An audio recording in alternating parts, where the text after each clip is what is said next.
everyone. Welcome to Friday here at fmtrain.tv. I'm Richard Carlton, creator of fmtrain.tv, where we have tons of on-demand FileMaker video courses, as well as this daily live stream every day. Upcoming broadcast schedule real quick. I know we have a lot going on.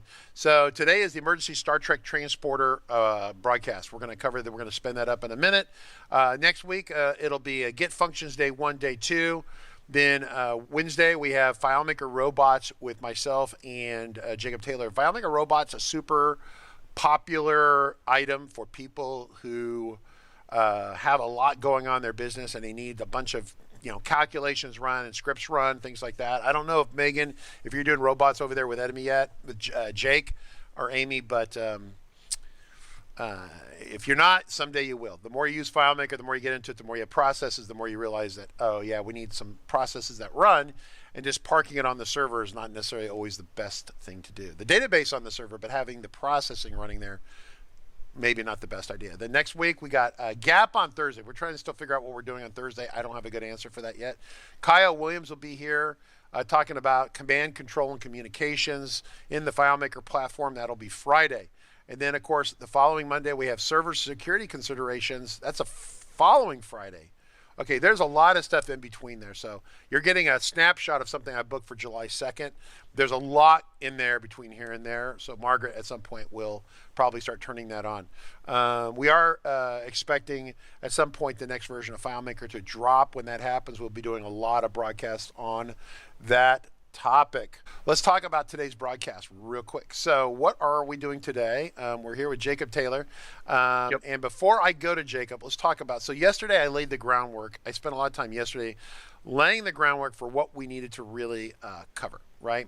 And the issue that we started yesterday, we were talking about a bunch of things, but the one thing we talked about is the encryption at rest, which is the ability to encrypt a file. So if you didn't see yesterday and you don't know what, and you do not know what encryption at rest is, and today is going to be a little confusing.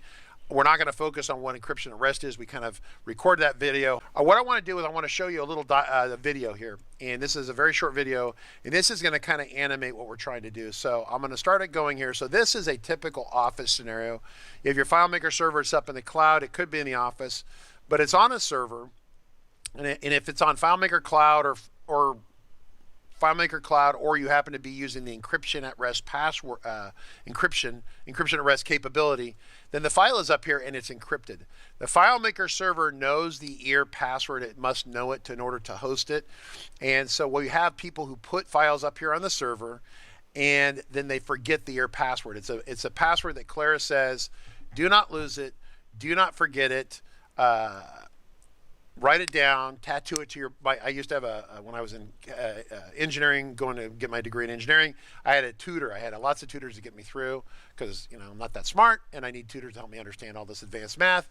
And they said, they give me a form, something important. They say, the quote was, tattoo it to my butt so I don't lose it. So if you have an EAR password, tattoo it to your butt so you don't lose it. But people do that. We have a customer who has just done this, and we've been talking to all the customers, making sure that they find their EAR passwords. They have the EAR passwords. A couple companies we reach out to are gone out of business, where we had set their server up, but then they posted the file, etc., and now they're kind of poof. And so we have a customer, though, who didn't write it down. They posted a file, and the system said, write it down, and they didn't write it down. And so you have a situation where the file is up on the server. The users over here still have administrative access to access the file. They have a user level access. They might even have admin level access. They have the maximum level access. But the file is on the server, and the server is the only one that knows the encryption password. Does that make sense? So the encryption password is a password before all the normal usernames and passwords, right? We talked about this yesterday. I'm going to do it briefly here to show you this. We have this file from yesterday. If I go to the EAR file, I'm going to open this file locally here. I'm going to double click it. It says, what is the EAR password? So it has to de-encrypt the file. Like it's like Defense Department level encryption is what is said. It's like 512 level encryption or 1028, whatever it is, the latest stuff. So I know that the password was, I think it was Ken yesterday, K-E-N. Was that it yesterday? K-E-N? Yep. And that was it. So now it's decrypted it, it's trying to open it, and then it's going through the normal set of passwords, right? And the normal set of password, I think we decided it was going to be TK, and was TK the That was for the down. Oh, that That was was the on the other other one. file, Okay, I so this think. one's admin and password. Okay, so this is the file. So normally when you put it on the FileMaker server, you're going to give the server that first encryption password so it has it, so it can open it and it hosts it with everyone. But but then but then the people who open the file up remotely never see the encryption password. The people who open the file off the server when it's hosted on the server never see this dialog. You will not see it. The server has already opened it. It's unencrypted it for you. The whole point of encryption at rest is someone gets the physical file and runs off with it on a thumb drive and goes to China or Russia and tries to hold you hostage or wherever that might be. You're protected, right? And so it's important to write it down. So we get into a situation here. I've made the case and kind of reminder that the password is lost. It's gone. There's no way to get it back. The only person who knows it is your server. And it's not a person. It's a machine. It knows it. But then what if the server is shut down or it's erased or it goes away, right? Then you have backups, but every backup that is generated has that same ear password. So if the server goes away and it's the only one with a little secret code to know how to open it, you lose the file forever. It's a super important concept. It leads us to the conversation today. So I'm going to visually walk through. This is a visualization of what we're going to be doing today, right? The idea is that we have, through the use of FileMaker 18 and 19, fussed around, messed around, and figured out a hack that you can do if you have admin level access here and the file is running here and the server is unencrypted it, we can beam the file off the server. And so some would say, that's a huge security concern. Okay, except that in order to do it, you have to have the administrative level access to the file. Administrative level access means you can already go in and edit the scripts, destroy the scripts, delete all the data, truncate all the fields, delete the tables, destroy the whole file. So you can already, so as an administrator, you already have to be a trusted person. So if you're trusted enough not to destroy the file, then I don't think it's such a stretch to figure out that you could get a copy of it and you'd still be trusted, okay? Either you trust your administrator or you don't, right? Kind of one of those kind of conversations. So this is what happens. So everyone's using the file, everything's great, but then what we're going to do is we're going to run a process. This is a Star Trek transporter. We're going to beam the file off the server, and that beam out, it'll be in the form of an XML file, and that XML file is going to transverse down the network to our computer. We're going to do it on a computer, on a desktop computer, not on an iPad. But basically, we're going to rematerialize the file. So we get the file off, and during this process, we strip the encryption at rest password off the file. Okay. So you follow that. It was encrypted over here. I'm going to back us up. Okay. So right here, it's encrypted. We can't get into it. But we're going to download a copy of it, and in the same time, we're going to strip the ear encryption off of it, okay? That is the visualization, right? Right? So it's kind of funny because people are like, oh, well, that's, if it's kind of like the sound you hear in Star Trek, right? You hear the sound, right? That's that sound of transporting from point A to point B. Now, to be very clear about this, this is not an approved process. Claris hasn't discussed this. They know that you can do it, and I've actually been cautioned about training people on how to, this is how you would hack a theme or hack things in the FileMaker platform. And so that's kind of what we're going to be doing today. So one of my engineers, I'm going to give a shout out to Steve Allen, who's probably not here, but he is the one who kind of went, well, he kind of thinks out of the box a lot. In fact, he thinks out of the box too much. He sits there and stares at the ceiling. I say, Steve, do your work. And he's like sitting there thinking about what if, right? And basically, he figured this process out, taught to Jacob, and we're in the process of running this for a customer. So Jacob Taylor, I've kind of framed up the conversation, right? We have the emergency transporter, so we have to talk about, we have to get it off, we have to move it, and then we have to rematerialize it. So a transporter basically takes a person or body, and I know this has been prototype work done on this by IBM, and then it disappeared about 15 years ago. It was turned into a black project and disappeared. And they were beaming molecules across a room from point A to point B. So it takes an item, it breaks it down to whatever tiny little bits of elements, and it shoots them across a beam, and then it rematerializes them. They can do this at the molecular level. Okay, I don't know that they can do this on humans. I would be very sketchy about that, but they have been doing this. They did it 15 years ago. They were moving this with molecules, so pretty wild stuff. So it's not that far out. Okay, so Jacob Taylor, I'm going to close this out, and I'm going to find you. And so where are we on screen? What are we doing? What are we looking at? So what we are currently staring at is basically the hosted copy of our file. In this case, the kind of prep work that we did for the stream is we have our FMSP Lite that's coming out, something. It's out there. People can. It's a light version of Starting Point. We get rid of some of the complexity over here. It's gone. Some of the crazy modules are gone. Yeah. So, all right. So we grabbed a copy of that because it's a good example to work with. And I posted it up to the stream server you all have seen a few times here. But before that, I put an encryption at rest password on it so that we can, come over here. We can look at our admin console. Whoops. Not do that, sorry. Okay, so I'm going to get rid of myself here. Hang on. So there's that. So what we're doing is we're looking at the admin console for this right here, our server up in the cloud. So that's where we're at. So here we are. Yep. And so what you guys see here is you see these are unencrypted, unencrypted, unencrypted, and then we have our two. So the one that I'm looking at right here is FMSP 20 Lite ear, and then there's the quick start ear that Richard demoed as the ear part of the ear discussion yesterday, encryption at rest ear. And so, basically the file's live. And so this is the basic scenario that we're in. So there's a few things that need to be kind of lined up for you to be able to pull this hack off. First thing, as Richard already said, you're going to need full access to the file. User, login, full access privilege set, etc. That's you, or that's you, Megan, or whoever it is. That's you. You must have admin credentials to the file. Yep. Total and full, or you won't be able to pull this off.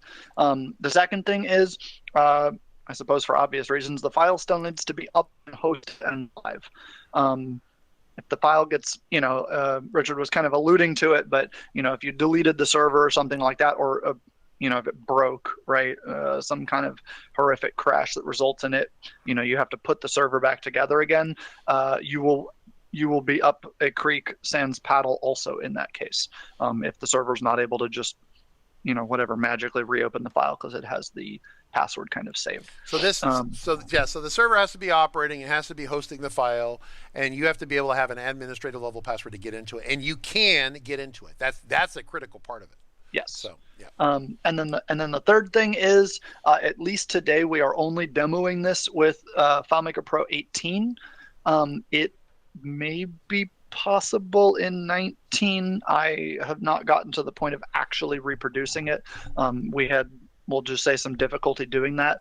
So I'm not going to commit to it on air that it can be done. But if it's not, this to Richard be very clear, there's work. Yeah, to be very clear, this is a hack. This is a hack. And so the fact that we're using 18 to do it, it doesn't matter because it's not approved. Claris will never agree to it or prove it or even tell you that this exists. If this is your scenario, Claris is going to say, we're sorry, we cannot help you. Goodbye. And they take the phone and hang up. That's the end of the conversation. They have nothing to do to help you. They cannot help you. Yeah. Legally for a million reasons, but technically they're locked out just as much as you're locked out. It's a unlockable kind of vault kind of thing. So what we're doing is telling you how to hack the living out of FileMaker. Okay. Yep. And so this is that process. So the basis of this magical ability to reconstruct the file is a tool that actually was kind of part of the reason of covering ear but generally the developer tools menu yesterday, which is over here. One of the other options on this tool menu here is the save a copy as XML. So one of the very interesting things specifically about FileMaker Pro 18 is when it does a save a copy as XML, like they've been working on this stuff, and that's why I say we're not sure about 19, etc. It's still preview. So we keep talking about this save as XML.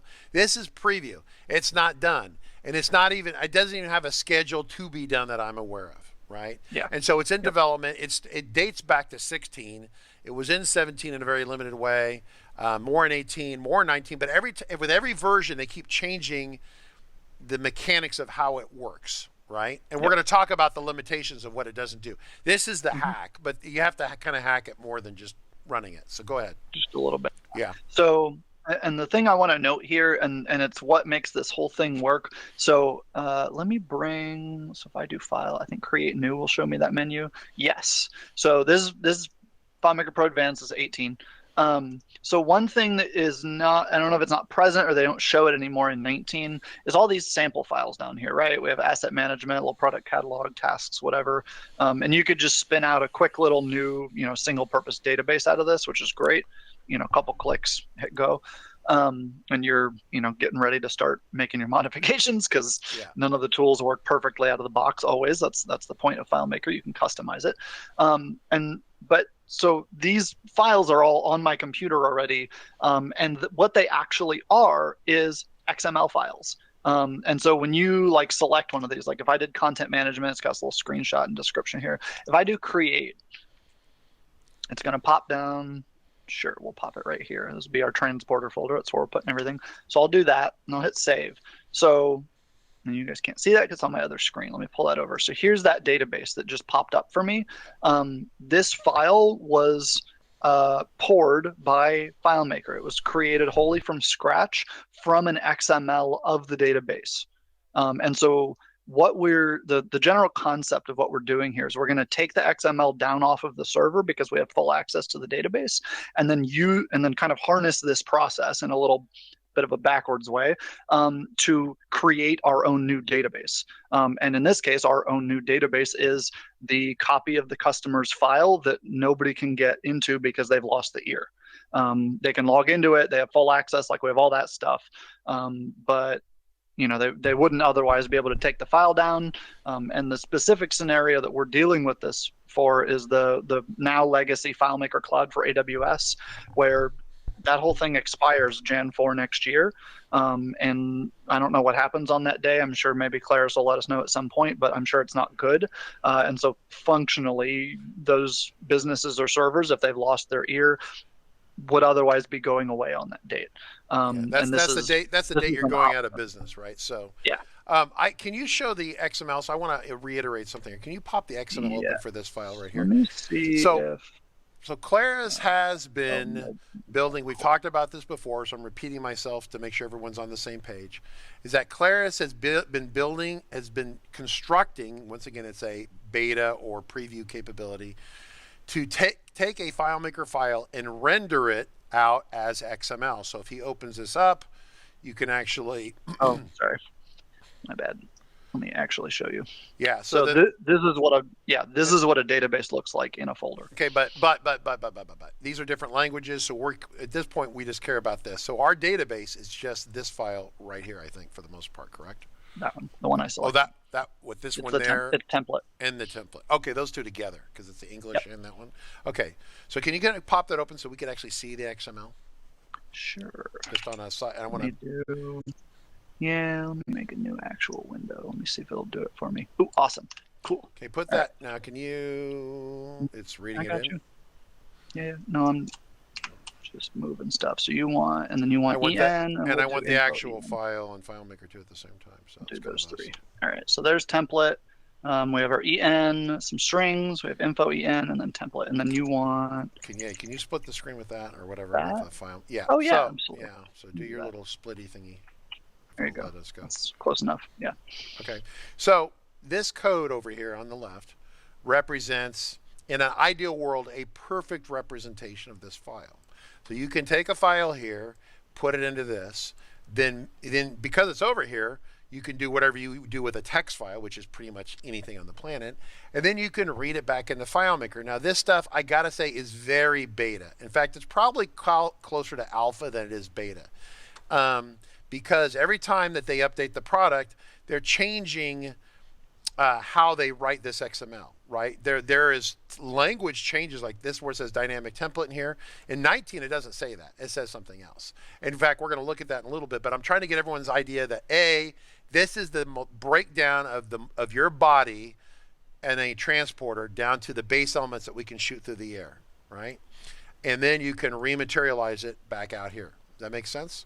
So very important to understand this concept, and also understand it's not done and it's not super reliable. And that's why what we're doing today is a super hack. For example, if the file, if you have a FileMaker file over here and you beam out the data over here, you don't get any of the security information, right? There's no security, I can't even say it. So there's no security because Claire's still wrestling with that, because if you could export out, you could see all the security, and then would it show other people's passwords and things like that? That could be very bad, right? See what I'm saying?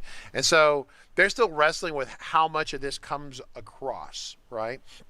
And so, but I want to get everyone's mind that this is the molecular transport of the file. The file is rendered down to its component atoms. We beam this through the air, and then we rematerialize it on the other side, okay? So if everyone follows that, let's see, out there, Ken's there, Ken, and then from South Africa, if you guys folks have any questions. Raccoon Ops is kind of leaning this way. He was already figured that we were going this way. But yeah, go ahead and continue. So Jacob, what's the next part of our demo? What do we want to do? So now that I've kind of telegraphed it. Yep. So basically what we're going to do is we're going to do one of those save a copy as XMLs and then shove it into the template and pretend like that's, the thing that we're going to make. So, all right, so I'm going to come over here. We're going to grab one of these. So where I am, let me make this bigger so you guys can see this. Let me right click. So hopefully everyone can see that. So I'm inside the FileMaker Pro 18 app. There's a contents.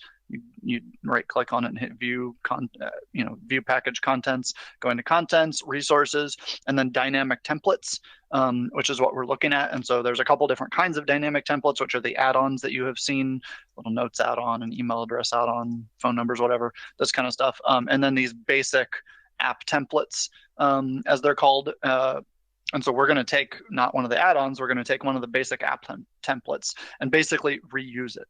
So I'm going to take the contacts because I think that's a good one. So we're going to copy contacts, and I've prepared my little folder over here. So we're going to do, so we'll do paste. Oops, I don't need to get info. I need to paste it. All right, so we have our contacts folder, and we don't want to name it the same thing. So we're gonna rename this. What do we want to do? FMSP Lite, maybe. Yeah, that's good. Why not? And so we've got, we haven't done anything here. We just have, basically a duplicated copy of the little demo contacts. Yeah. So next step, so I'm going to close that because I don't need the little content management. So I'm logged in. I'm using FileMaker Pro Advanced 18, and I'm going to do tools, save a copy as XML. Again, I'm full access right now. I have everything in the solution. We're going to do this. I'm going to add a 2 to this just for trying to get my comparison application. It seems to be choking on FMSP Lite, actually. Okay. So we'll see. So this is the, so it's attempting to take the file down. And so what you're actually seeing right now, for those of you wondering about this, is this part where it's materializing the items, right? And so it's spinning these. So you see the progress bar over here still spinning, because that process takes a little bit. In fact, what you find out is that if this is a 30 megabyte file over here, the XML is very verbose, but it's much fatter, right? So that is earlier, I thought it was almost 60 megabytes. The XML, the rendering of it down into XML is almost double the actual size of the FileMaker file. Mm-hmm.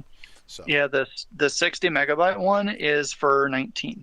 Okay. 19's is bigger than 18, which is maybe a useful example for everybody in the crowd. There's about 7 megabytes or 8 megabytes difference there. Okay. That's all stuff that isn't in the 18 export. So same process, we do an 18 versus 19, and we get a 61 megabyte text file versus a 53 megabyte text file. And so you go, well, what is all that other stuff? Well, that's because it's beta, it's preview, and they're still adding stuff to it. Right? So, and it may be things that we need or don't need, but it's things that Claris thinks are important, right? For whatever reason, right? In fact, It looks like almost kind of a limited audit trail there in some situations, right? It's like, wow, kind of interesting. Yeah, some of the changes that I noticed is there's some apparently FileMaker can keep track of like who last edited a table occurrence, for example. And so the 19 includes additional detail like that. Like if there's someone that's like an owner inside FileMaker context of certain things, those are in there. There's also like object UUIDs are added, which are not present in 18. Yeah, so there's some pretty awesome stuff. So to answer Ruben's very good question, are containers well handled by save as XML? The answer is absolutely not, because this only brings structure. There will be no data, no records, no any of that stuff. But if you think about it already, if we're in the file as an admin, we can already export everything, right? So yep. Yeah. So, and we're not going to demo any of that today, but that is the final step of reconstructing your customer's file, is basically to sit down on every table and do an export and then a re-import. So yeah. So go ahead and continue on here. So we have our so we're at the process where we beamed it, we've coded it down, so it's come here, and now we already have the file. So now we have to kind of like figure out how to get it back into a FileMaker file right here. Does that make sense? I'm doing the visualizations here to help everyone. Mostly helps me because I'm a visual guy. When I see all this stuff, without this, I'm lost over here. So I need both. So let's see. All right. So this is the export that we just did. I put the little 2 on it. I'm not going to do anything interesting with that. I'm going to go over here into my FMSP Lite folder, and I'm going to paste it. And there's going to be a couple things that we need to do here. One is, and this is why we specifically use 18. When you do save a copy as XML in 18, humorously, basically, it spits out one of these basic like demo files. Like that's how it's formatted in the exact same XML way. How do we? I guess I can drag that onto Sublime Text and show you guys. So give it a second to deal with the 60 megabytes of XML here. So if you guys see this, here's a template. This is what we're starting with. This is a little contact management template. So you see, we're starting off here. We have, some version of the XML source. Looks like a FileMaker version. But this thing is called an FM dynamic template. And that'll look really familiar when I click over here. And you see a few extra details because we're in 18 and that one was made in 17. But that's what it is. This is a dynamic template. So that's what's being saved. It's those same little, basic demo databases essentially, with a few extra details involved. All right. So just for demo purposes, I wanted to show that. So sure. Next step is we're actually going to get rid of the template file. I guess for on-air purposes, I can like rename it or something. We'll just do old, sure. And then we're going to rename this, and it's going to become template.html. So this is the file that we beamed down. This is our beam down file right here.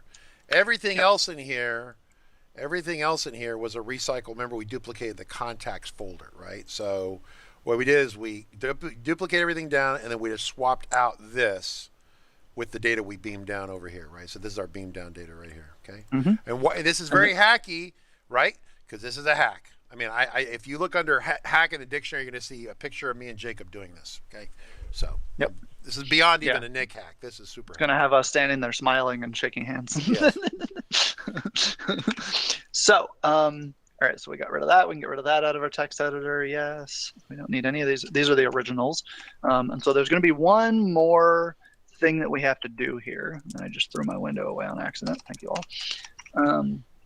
Which is, so there's 2 files that might be relevant here. There's info.en and en.xml. Those are both language related. If you're speaking a language other than English, pick a different one. Probably you should pick the one that is your like FileMaker default or operating system default language for this. We haven't tested it in any other languages, but that makes intuitive sense. So the en is just basic labeling stuff. So it's just stuff that's inside the database that might get labeled. And when the whole database was poured out, like if you were able to separate the database out into all of the little constituent strings that, might have the different languages and whatever, you could like build one of these and then have a fully 100% multilingual version of your solution. We're not demoing that, but that's like the concept. And so we don't need this file, actually. We're just going to ignore it. The one thing that we do need to change is we need to come into this info file. And like I said, it's specific to whatever language you're using. But what the info file does is specifies what the name of that like demo file is. Let me pull that up just so I can point at it. So we do here, file create. So the info, in my case, info en, is going to specify like the name assets or contacts or inventory or whatever you're doing. And it also, has the little, here's the picture, the little text So like description. this piece right here comes from that little block of XML over there, right? So yeah, perfect. Oh, Oh, hang on, your internet just took a little bit of a dump. You there, Jacob? yes. Okay, go. You're back. All right. So, Are we good? Cool. Yep. Now you're back. Perfect. So we don't want it to show up as the same thing. So it's not contacts. Will be, FMSP light. We'll target text FMSP light. We don't have to change anything else. That's it. So I'll hit save. You confirm this is the right place. Yes, it is. So we'll hit save. That's it. So we just to step back over it very quickly. We've taken our XML export and made it the template. And then we have adjusted, in this case, the English language one to give it its own unique name in the FileMaker menu when we are going to try and use it. After this point, we copy it back basically to that window. There's my cool. So we're going to take this. We're going to take our FMSP light. We're going to copy it. We're going to go not in that folder, in that folder. We're going to go into basic. We're going to paste it. And there it goes. And so there's our add-ons in the folder. I don't think this works while Pro's already open. So probably have to quit it and reopen it. Yeah. For giggles, let me see. Yeah, I don't see an FMSP light. Perfect. Okay, cool. So yeah, and then you have to kill and restart FileMaker Pro. So we're going to do that. And once again, we're using 18 here because it seems to be a little bit more compliant. So, and then once we get through this, you'll see it pop up. I'm going to address kind of the strategic. I mean, we're doing a hack here because Claris hasn't finished this, and yeah. So if you want to go ahead and fire it back up. Yeah. And for Kyle Williams, it's actually in the same place as FileMaker Pro 18. Yeah, it's right next to it. Dynamic templates are right next to the add-ons. Yeah. It's the same tech and same location. All right. There we go. Sorry, I auto-launched BC8. No,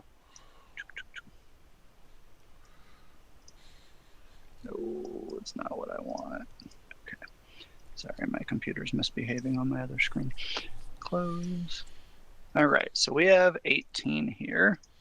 And we're going to show up, and I'm going to pull this over, and I haven't even looked, but where is it? Oh, there it is. It's up here. Yeah.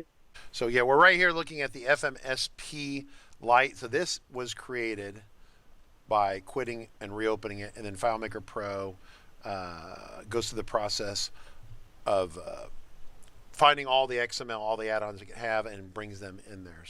So I think the strategic idea here is that they save as XML.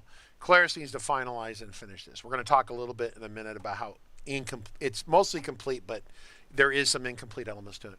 The other part of this is there has to be a read or suck up or slurp up or ingest, some sort of word that would imply that FileMaker is going to read in, the opposite process. It's going to read in XML and create it.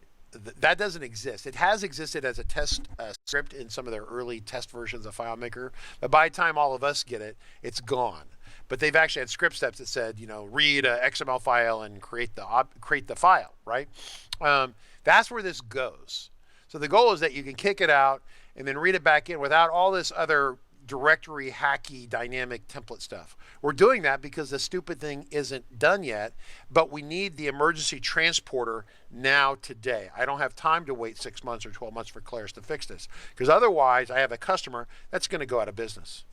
They will literally cease to exist because their FileMaker file is gone. Yeah, and the only realistic alternative for that customer is literally we begin development on a new version of their solution today.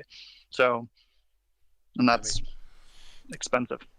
Okay, so Raccoon Ops asked a really good question. I'm going to address this real quick because it came up with Nick Orr. So Nick Orr, I would say, would be one of the most awesome kind of guys. So Raccoon Ops says there's a save as a copy as XML here. So some sort of export XML. If you come over your database design report, you can also output XML here, which is a very, very, very similar thing. But it's not it was never intended to be a complete, what I would call a high fidelity reproduction of XML. This was designed for diagnostic tools to see if scripts were not connected anymore. It tells you loosely where objects are on a layout, but it doesn't really give you the super high fidelity. It's like if I said, let's like go online and watch them latest. In fact, I want to see the new what was it? The Justice League movie, but the Zack Snyder redone one. But what if I had to watch it at like 640 by 480 resolution, like below horrible, like postage small stamp resolution? That's what this is. This is a low resolution export of your FileMaker file. You can kind of see what's going on in it, but it doesn't really give you the detail you really need. So this other export, which both of them, conveniently enough, are XML exports. This one right here is supposed to be the high fidelity one. It's not done. It's not complete. And for specifically, we're going to talk about that in a second. When we rematerialize the file, some things will be missing, right? Not too much. It's pretty good, but it's not perfect. But in the case of our customer, it's good enough, right? So, Jacob, you want to walk us through? I'm going to jump back to you, and I'm going to have you walk us through the completion of this. Yep, let me reshare my screen here. Reshare your screen, and I'm going to go back to full screen on this. Okay, so we basically we're going to rematerialize the file. It's right here. It's waiting. Scotty is at the controls, and he's ready. If you're a Star Trek fan, your pattern is in the buffer, and now we're going to push you to the pad and have you rematerialize. So, Scotty, would you do us the honors of that? So we're going to click Create here. This will look a lot like the previous version of this. We'll pick a random folder and we'll hit Save. Okay, so now it's going, you hear that sound, but it goes on for a little bit, right? Did you just crash FileMaker? Or is that? Nope. Oh, okay. We are watching. Oh, you're watching progress bar. So it's like one of those like Star Trek episodes where everyone's like, I need more power. Confine the beam. We need more power. Oh, it's going to blow. No, right? And this is like this dramatic moment on TV or movies, right? But it takes longer, right? It's not the 10-second rematerialization. Monkey Bread. So the DDR XML doesn't have the format needed to template creation. That is correct. It doesn't have the fidelity, the details in there that it really needs to have. Once again, so this gets into a question that Peter Geens was asking about, and I want to get back to this. So the idea is that if, once again, this is running, so let's talk about this briefly here. I'm going to make it slightly smaller. What happens if the feature set was fully built out, right? What if we did the go save as XML and it was done? Claris has said it's done, it's good, it's totally great. And just wait one second, Jacob. Yes. It would, if it was totally done, you'd have ability to export out, read it in, and the idea is that Peter goes, well, what about if you had errors, or he kind of implied like maybe it was closed improperly or you had corruption. If you can export it out to XML and something's corrupted, you can see the corruption. It'll be in the text. Now it's going to be buried in a 60 some odd megabyte file, or bigger or smaller, but it's going to be buried in there. You could do search routines to find nasty stuff like junk garbage characters in the file, or go through and look for that, right? But it would be within, because once it's in an XML file, the 360 works of the world, the Monkey Breads of the world, the Nick Orrs of the world can build tools that can read this and do stuff with it. For example, great idea. I want to make, and we're always talking about localization. I get emails all the time. This last week, I want an Italian version of my FileMaker file, or a Spanish version, and a Chinese version, and I don't know how to do it. I have to do it. So what if you, to do this, to create that, you export the XML, you ran it through a process that processed the XML, Like find every word that says contacts and give me the Spanish version for contact, or find the version for, you know, first name or last name, or Bono for bathroom, or whatever it is, right? And you went through this whole, and then it rematerialized it. Imagine how easy translation localization would be. It would be awesome. And you wouldn't have to do it with XML. We're playing with XML here because the major vendors haven't built tools for this yet, because they don't want to build a tool for something that's not done. It's totally incomplete, right? If the file's corrupted, the XML export may result in a crash. Could be. Or you don't find the XML and then corruption is in the data part. Yeah, that's absolutely true as well. So once again, this process is bringing over the structure. Schema, structure, we mean the same things. It's everything that was not input by users in browse mode. Makes sense? Very important definition moment there. So back to Jacob. What do we see? Is this part of a layout? What is this? Nope. This is just like before when it launched the content management demo on my other screen, basically.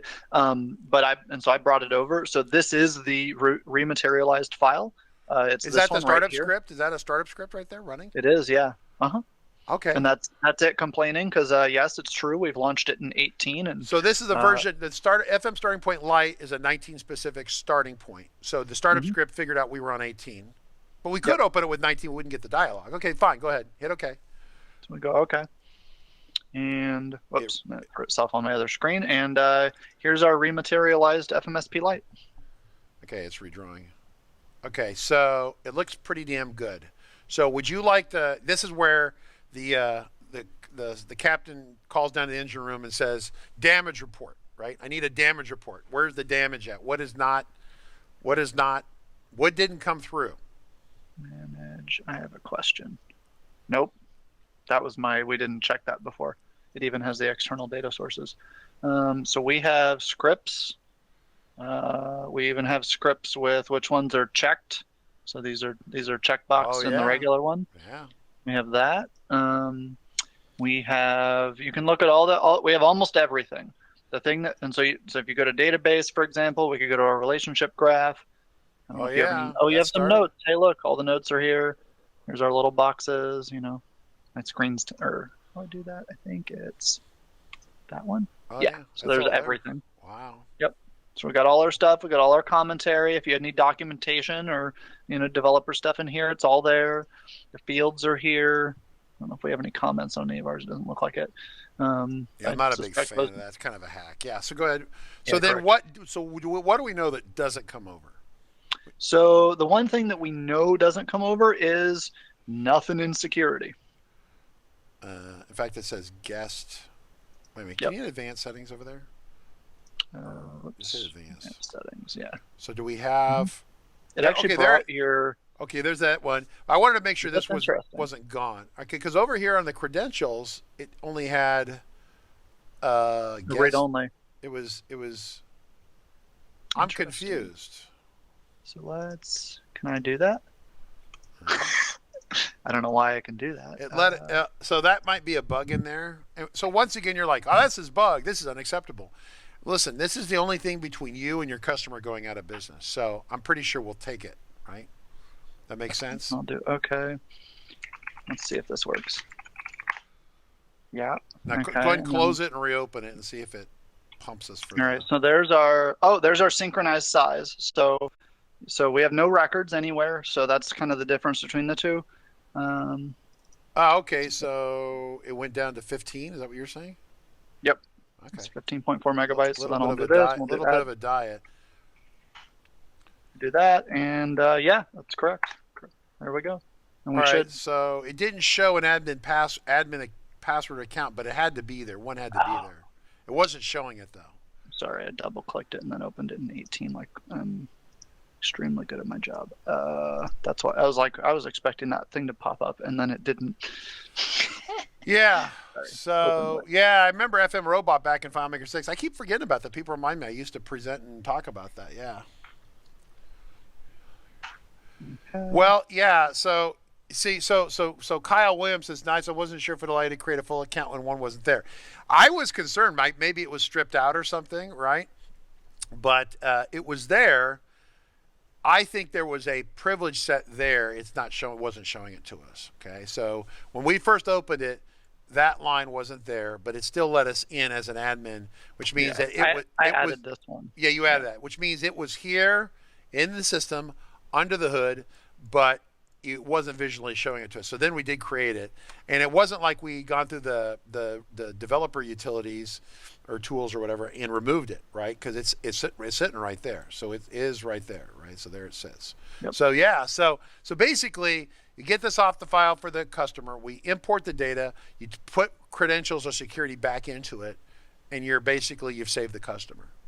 So yeah, external data sources are still there. Go to file, and we were just looking at that. So yeah, that was what I checked because I realized that was the one thing I saw that in FMSP and realized we hadn't checked it previously. The customer that we're working with doesn't have any external data sources, so there would have been nothing to check for them. These are the default ones that are part of Starting Point. So when you get down a copy of Starting Point, it can phone home and get news and allow you to submit bugs and things like that. So anyway, now are there other things that's probably broke here? Yeah, I would assume there is, but we've actually played with this with basic customer solutions, and everything seemed to work.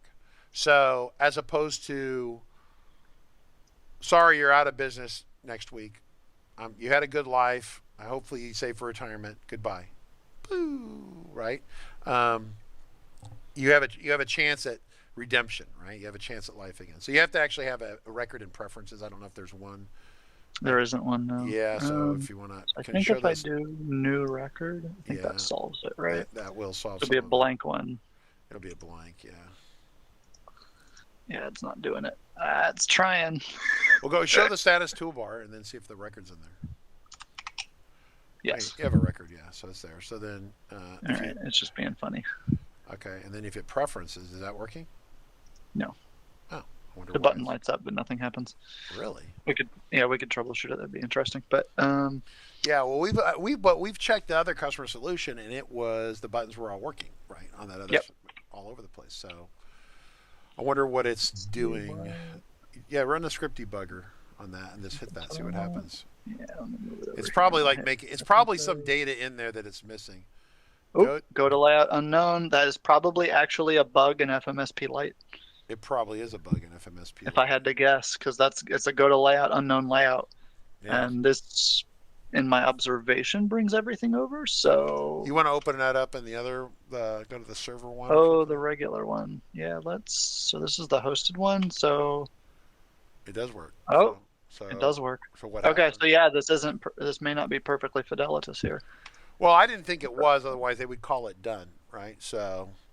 Yeah, so you want to look at did it not bring, can we look at the script or see what script it didn't come, did it not attach it, or did it not bring the layout over at all? Let's see, so if I go here, we do manage layouts, and so there's all the preferences layout. Sorry, how do I do that? Can I do that? Yes, I can. Move this, and then I want 19. We're going to go here, and I saw that, what was that? Manage. L. Should be able to tell that. So here's our 2. What do we have? Those all look normal. It might be the reference in the script got broke. Could be, right? So indicators. Yeah, this all looks like it's 1-to-1, but it's not working. So obviously something's broken. Pop up the script on that. On this one. Yeah, let's see where it goes. Yeah. Oh, look, we're using monkey bread. L6A so L6A preferences, right? So okay, so if I come over here, yeah, it's right there. L6A. So the layout's there, but it lost the reference for some reason. So yeah, once again, this is not perfect. Otherwise, it'd be a final release product. But this is kind of an immediate issue. Is the problem right now with this? So so if you went to a customer and said, "Oh, you're going to lose everything. You're going out of business," or "Here's your file, but we want to check it and fix little things in it," the customer seemed pretty happy with us that we were able to pull their fire out of the fire, right? Yep. So does this work? Not work in 19 any version, or Raccoon Ops is asking about 19 kind of things? We weren't able to reproduce it, basically, to do it over again. It may actually work, but there would be additional running around to get things to line up correctly necessary. How do I do that? Where's the? Sorry, this is what I want. So let me show you. You're going to show them you have the meld thing somewhere, or did it die? It's been churning for the entire time, and it's still not coming back. Oh, so really? There's something about FMSP Lite that it doesn't like. Will you have the comparison of the sample file or something, or do you want to? Oh no, you have to kill the whole app. So, let's see if we can get it done with. This is actually pretty interesting right here. I saw this today and I was blown away. But Claris isn't pitching this at all. This is beyond. This is beyond. They want to be able to do this when it's done, but it's not done. So for us to read it in, we had to. Exporting it was easy. Reading it in was a hack. There's no read-in function in the product. So literally, this is a feature that doesn't exist. I mean, if you're paying attention, right? So Claris isn't pitching this at all. Zero. Yeah. They're building things on it. They will continue to do so, but it isn't. At this point, it's not like really public facing in a proper way. Yeah, it's very experimental. So yeah, so we showed that you can do an export of the XML. That's a preview feature. There is no read in XML and create a file. That doesn't exist. So they would never pitch it because it doesn't exist. We only got to read in through because we know it can, and it's a hack, right? Does that make sense? What does the recover log show? I don't know if it writes or I don't know if it writes a well, if you ran a recovery on the file, yeah, I guess you. I mean, this one. When you make new files, it spits stuff, but this is when we eared it. That's why that's in there. Okay. Unless they're asking a different question. Yeah. Which maybe they are. Well, they put in the save as XML, right? They didn't put in the read it XML. That's not in there. Right? If you remember, that's how we hacked it. We went inside, we stuffed it in there. We basically convinced FileMaker Pro 18 Advanced that this XML that we kicked out was a starter solution. We convinced it was a sample starter solution. And so it goes, oh, it's a starter solution. Let me read that in, right? And we're still waiting on this thing to process, but yeah. So Raccoon Ops, so it's a feature that they exposed by accident. Yeah, I would say very much it's exposed by I don't know, by accident. I mean, listen, I've talked to Claris. They're aware that people can do this. They're also aware that they're not advertising it and it's not part of the feature set. So if you use this, the outcome of whatever happens is on you. Okay, I can just tell you that. We were kind of desperate with a customer trying to help them. I don't want to be around any customer who loses their FileMaker file, even if it's not my fault, because it's just bad. It's bad juju. It's bad business, right? It's not a place you want to be. Who wants to be around the customer? Oh, you're such a great consultant. Your customer lost all their. They went out of business. I mean, oh yeah, that's really good for RCC, right? Negative. So you don't want to be around that. So. One of my engineers was having that moment staring at the ceiling going, well, if we can save as XML and you can get in as an admin and you save as XML, then if we get the XML, how do you read it as a file? We had to convince FileMaker 18 it was a starter solution and then treat it like that. See, Claris was deliberately experimenting with their starter solutions, doing this with the starter solutions, right? Deliberately experimenting, building the starter solutions in XML, and then when people create them, do it that way. They didn't have to. It took time and effort and money. It was stupid, but they did it as a exercise for them to gain experience in building files from XML, from materializing source code into a executable FileMaker file, right? So I remember talking to Robert Halsey about it, right? It was very much a chance for them to learn things. In fact, they found some bugs in 18 that were hideously bad where it was losing track of the primary key because the XML wasn't right. Every time they do the XML, and what we're going to show here, every version, they're making changes to what this XML outputs. And so if this goes forward here and works like it's supposed to, what it's doing, it's going to show you very graphically the differences between two XML stacks on a starter solution, right? And it's that the solution is the same solution.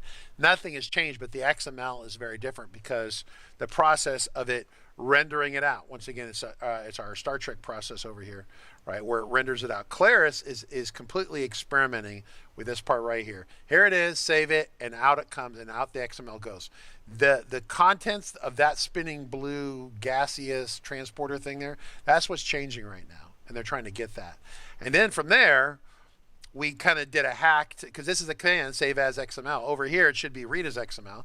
Doesn't in there, so we had to do the hack to get it to read it. So it comes over here, and then that rematerializes it. So what we're doing now is doing a quick comparison to show you what 18 looks like on the XML on the same file versus 19, and it's really different. It's quite a bit different.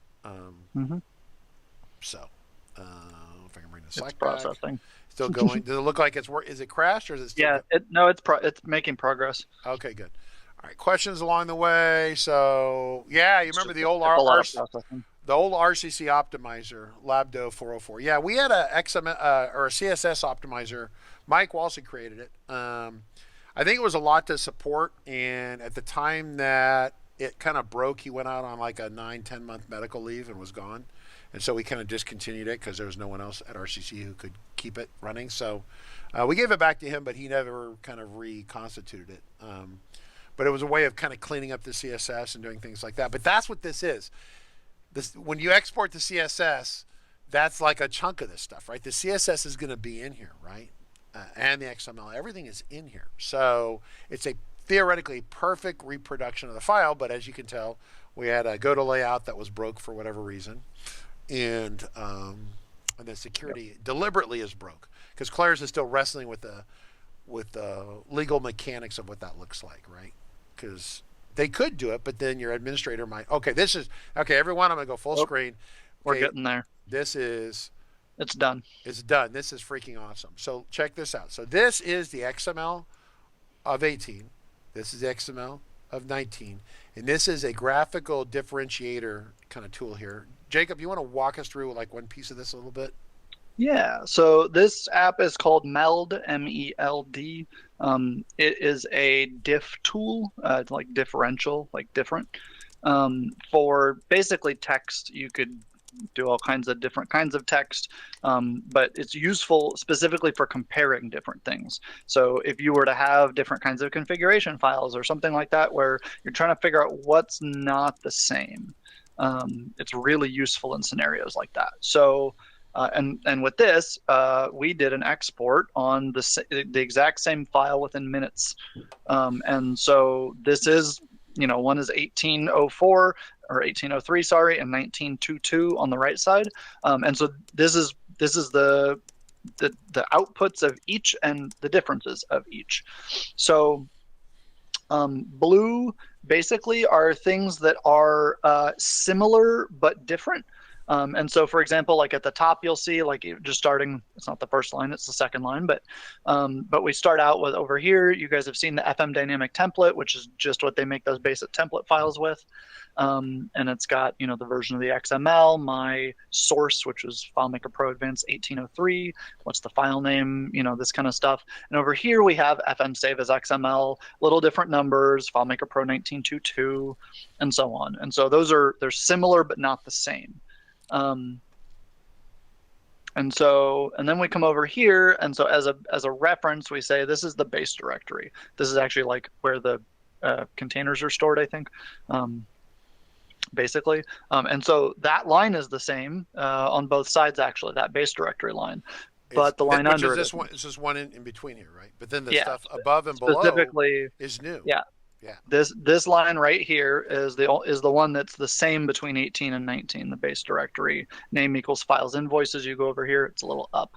You see the blue area, and then it goes up, and you see, oh, okay, files invoices right there. But there's all this other stuff in here. We have UUIDs, last modification. You can see my name here because I'm the last one to touch it.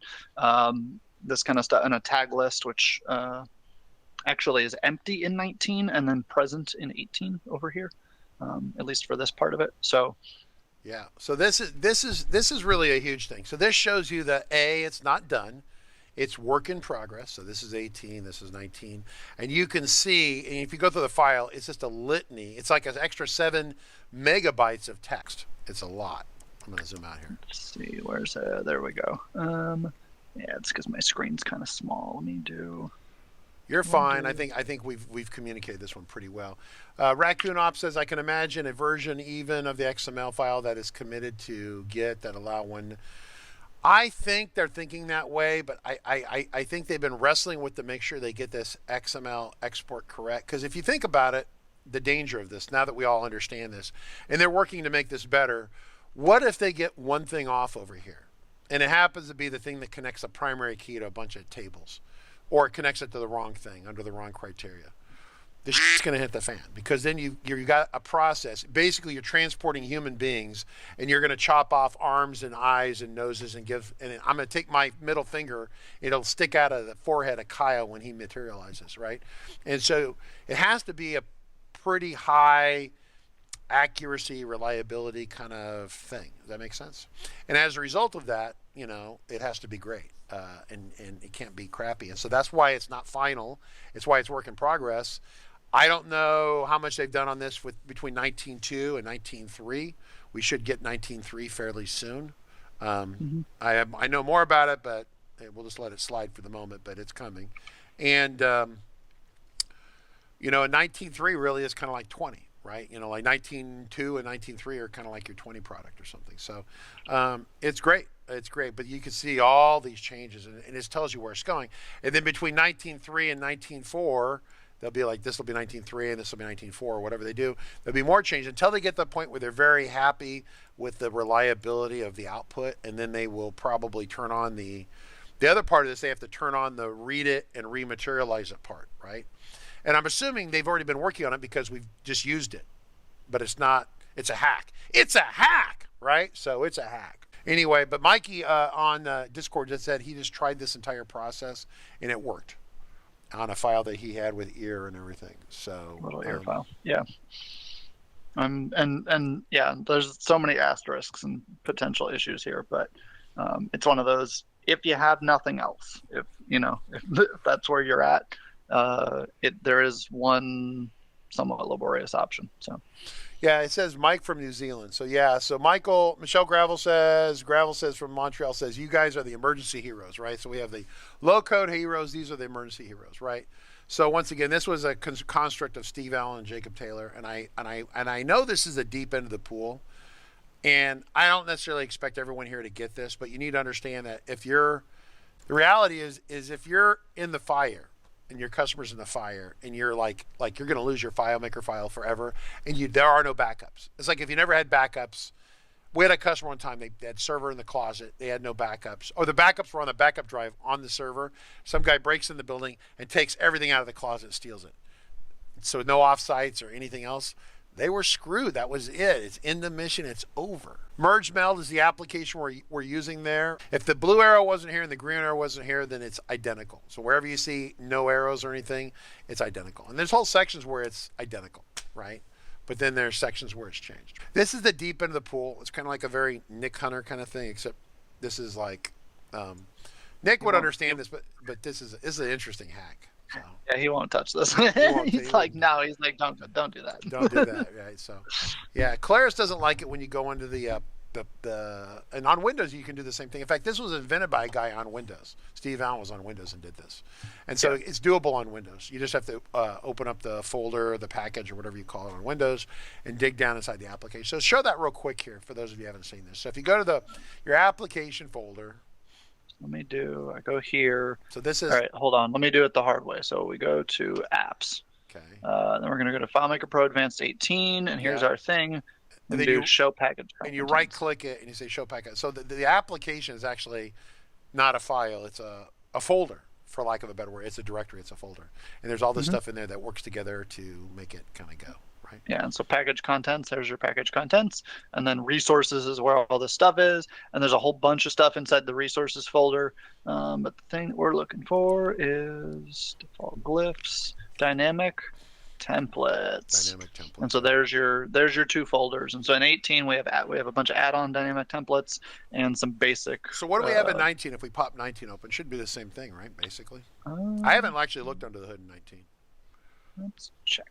So if we right-click it, show. Try not to move to. I know I'm trying not to remove to trash or whatever. Okay.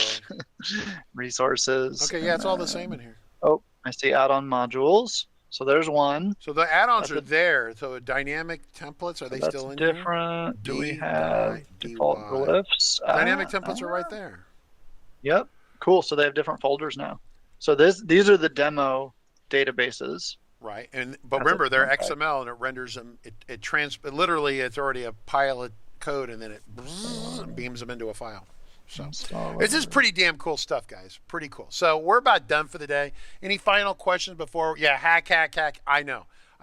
I'm guilty as hell of a hacky. So, but this is only desperate. Show your themes. I don't want to hear ooh anymore. No more ooh. We're out of time for oohs. No ooh. No ooh. Cannot be enthralled or otherwise. So welcome everyone to having a great weekend. We'll pick things up back on Monday. I've got to go run some errands and do some things. I got to dig Airwolf out of the hangar and see if it'll start. So we're going to do that too. Monkey Bread's typing. Stu's typing. David's typing. You guys are awesome as always. Yeah, good night. Hey, I want everyone to say welcome to, thank you, Christian Schmidt, for coming this week and blessing us with his awesome expertise. Very knowledgeable. I think this week, I learned a lot. This was a good webinar or seminar, but the one with Christian Schmidt for Monkey Bread with that plugin, with all the stuff it does. Monkey Bread, just do a search for Monkey Bread FileMaker and you'll find his website. Really cool stuff. And his stuff is not a hack. It's like legit shipping stuff. It's good. All right, folks. See ya.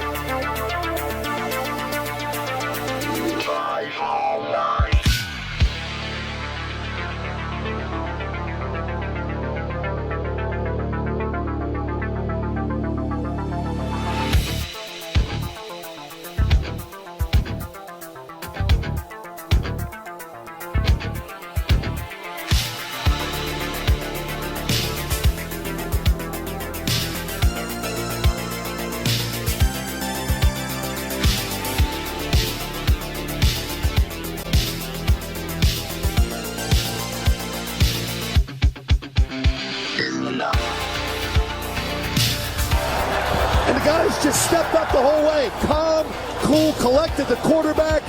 Great read, good patience. More importantly, great job up front protecting this quarterback to give you a chance. And that's all you can ask for. Trying to rally down 10. 9:25 to go here in the fourth. Short motion by Amendola from the left. Brady takes the shotgun snap. Stands in, throws it left for Amendola. Reaches up and snacks a high throw and lands inside the 10. Rolling to the 9. Ball slightly behind him. Again, he makes the grab.